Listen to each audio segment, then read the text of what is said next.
Good evening, everyone. I'm happy to be here, and I'm even happier that you're here. So, are you ready to have some laughs? Yes. Yes. Okay. And I hope I can make that happen. I'm going to start out with a scripture reading, passage from Scripture from the book of Genesis. And God promised men that good and obedient wives would be found in all corners of the earth. Then he made the earth round and laughed and laughed and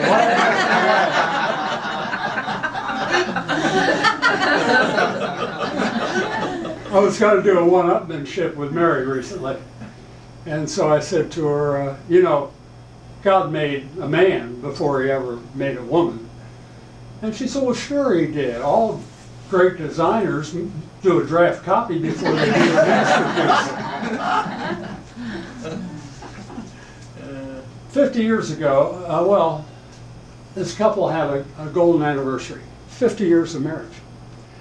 And a couple of weeks later, the husband said to the wife, dear, 50 years ago, we were in a starter home, driving a junk car, watching a black and white TV and sleeping on a sofa bed, and I was sleeping with a 23-year-old sexy hot babe.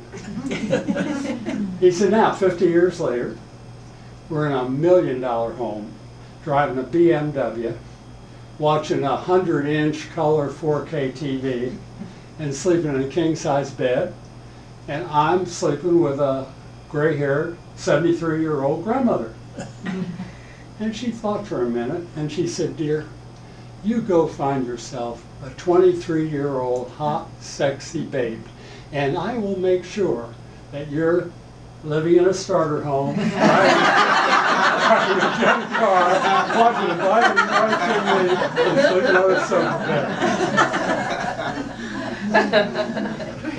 bed. Older women have a perspective on that. So the Naples paper last week, there was a classified ad. It said, wedding dress for sale. Worn once by mistake. Call Marlene.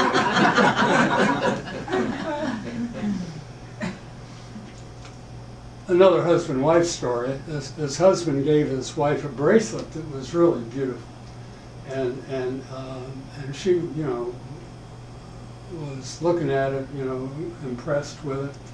He said it was my grandmother's. And she noticed there was an inscription on it. And she said, and she kind of got a frown on her face, and she said, well, why does it say do not resuscitate?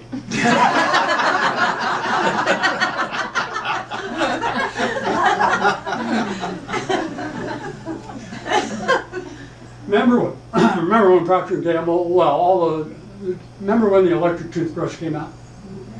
And Procter & Gamble wanted to get a head start on their competitors with it. So one summer, they hired college students all over the country to sell these toothbrushes. Not just rely on the drugstores and that, or dentists, but they had these college students and use their own imagination in terms of how they could sell them. Well, a young man in Chicago, first week that they were all working on it, he had results that were way above what anybody else in the whole country had. So the guy that headed up Chicago called him into the office on Monday morning, and he said, this is amazing what you've done, how you sell all these. He says, how do you do it? And he said, well, Chicago, there's a lot of people who commute into the city and back home again at the end of the day. And so what I do is I go to a different train station or L platform every day at the end of the business day, and I set up a table with a bowl of chips and another bowl of dip. So these people are coming from work, and some of them are trying to say, hey, how would you like to have a snack? And they say, sure. So they take a chip and they put it into the dip and put it into their mouth, and they get a real funny look on their face. And they say, hey, that tastes like shit. And I say, well, it is. How would you like to buy a toothbrush?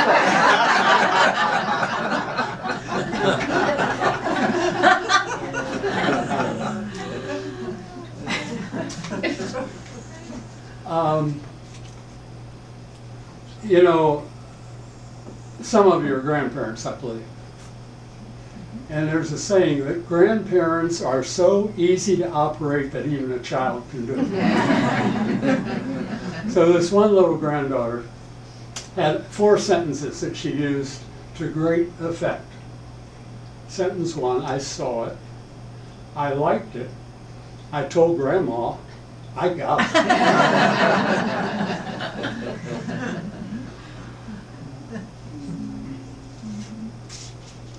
You know, when a child says to her father, I want mommy, she's really saying, I'd like to talk to your supervisor.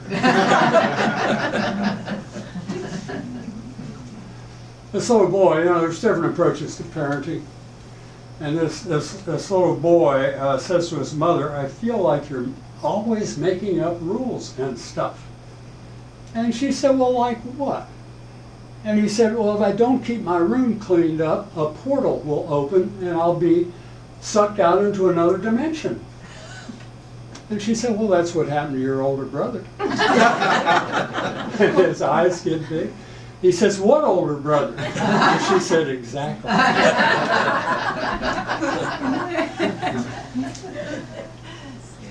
Second grader came home from school one day, a little girl, and said to her grandmother, today we learned how to make babies. And her grandmother says, oh, you did? Oh, yeah. It's easy. All you have to do is change the Y to I and add ES.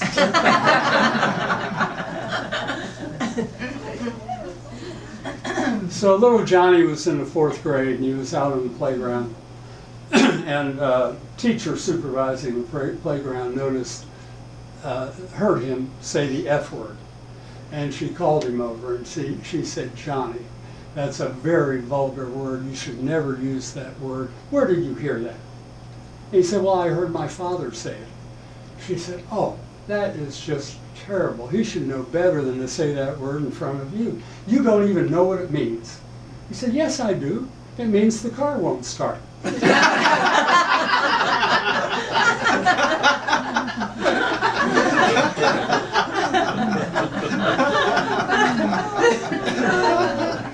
So now Johnny's in 7th grade, and that week in science class they're talking about sea animals. And this particular day they're talking about whales. And the teacher says, you know, the whale's throat is of such a size. Many of you have heard the story about Jonah being swallowed by a whale and being in there for 3 days and then let out on the beach. She said that really is not possible because a whale's throat is not big enough to swallow a human being and whole, and then the stomach doesn't have enough oxygen for a person to live for 3 days. And little Johnny says, raises his hand, he says, when I get to heaven, I'm going to ask Jonah about that. And the teacher kind of smirks and says, well, what if Jonah is in hell? And Johnny says, well, then you ask him.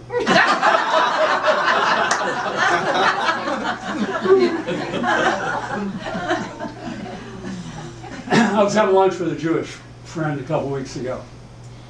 And I asked him, I said, what's the definition of chutzpah? And he said, well, it's hard to define it in words, but I'll tell you a story to describe it. He said there was this young Jewish lawyer in the financial district of New York City, and at the end of each day, when he was going home, he passed a little Jewish lady that had a table set up, and she had a bowl of pretzels on it, another bowl, and she was charging 25 cents for a pretzel. So he would go by each evening and put a quarter in the bowl, but he'd never take a pretzel. So this went on for 3 years. She never said anything, she just looked straight ahead. Went on for 3 years. One day he passes by, he puts a quarter in the bowl, does not take a pretzel. She looks straight ahead without blinking an eye, and she says they've gone up to 35 cents. He says that's chutzpah. So, you know, we've had some airline problems recently. You know, flights canceled, flights delayed. So at one airport, United Airlines, they were all backed up, and it was late in the day, and long line in front of this flight attendant, and this guy comes up, very self-important guy, you know, and he says, "I've got to get on this plane that's here at the gate." You know, he cut right out, and she said, "Sir, I'm sorry, but you'll have to go to the end of the line." And he says, "Do you know who I am?" And she picks up the PA microphone and she says, "We have a gentleman at gate 14 who does not know his name." So he looks at her and he says, "Screw you." And she said, "Sir, you'll have to go to the end of the line for that too." So this is at the Cleveland airport. A fellow is sitting on the plane, and a guy gets on and sits next to him. He's just nervous as a cat on a hot tin roof. I mean, he's just nervous as can be. So the fellow asks him, he says, "You know, what's the problem?" He said, "I accepted a job in Chicago." The flight was going to Chicago. "I accepted a job in Chicago. I'm going over to start it." And he says, I'm just scared to death. Chicago, there are murders, there are carjackings, there are thievery. I hate to think about taking my family to Chicago." And this guy says, "Hey, I grew up in Chicago. I work in Chicago. It's a great city. Yeah, there are some bad neighborhoods, but you know, you just have to know where to be." And he said, "You'll love it. You'll love it." And the guy says, "Oh," he feels better already. He says, "Well, what do you do? What's your job in Chicago?" He says, "Oh, I'm a tail gunner on a Budweiser truck."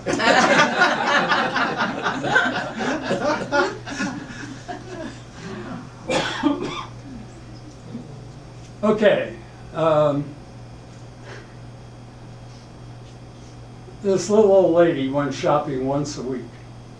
She was up in her years, and she always took a grocery list, you know, each item. She didn't want to forget anything. So she had a grocery list with each item.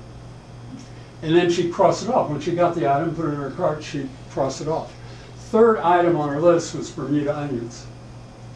So she went up and down produce, couldn't find any Bermuda onions.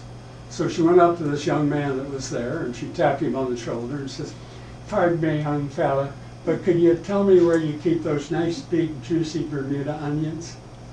And he says, "I'm sorry, ma'am, but we're all out of Bermuda onions today, but we'll have a new batch in next Tuesday." "Oh, God bless you. You're so handsome. I bet your mother's proud of you." Off she goes. She gets halfway down the list, and she looks back to make sure she has everything. She notices the third item is not crossed off, Bermuda onions. So she goes back to produce, goes up and down, can't find Bermuda onions, up to this same guy. Taps him on the shoulder. "Pardon me, young fella, but could you tell me where you keep those nice big juicy Bermuda onions?" He says, "Ma'am, I'm very sorry, but we're all out of Bermuda onions, so we'll have a new batch in next Tuesday." "Oh, God bless you, but the girls are crazy about you," and off she goes. She gets all the way through, all the way to the end of the list, and she happens to notice the third item is not crossed off. So she goes back to produce, up and down the aisle. The same young man taps him on the shoulders, says, "Pardon me," and he says, "Ma'am, could I ask you a couple of questions?" She said, "Certainly." He said, "If you leave the B-A-G-E out of cabbage, what do you have left?" She thought, "That'd be C-A-B, cab." That's right. He said, "If you leave the T-U-C-E out of lettuce, what do you have left?" She thought, "Well, that'd be L-E-T." He says, "That's right. Now, if you leave the F-U-C-K out of onions, what do you have left?" She thought, she said, "Young fella, there's no fucking onions." That's what I was trying to tell you.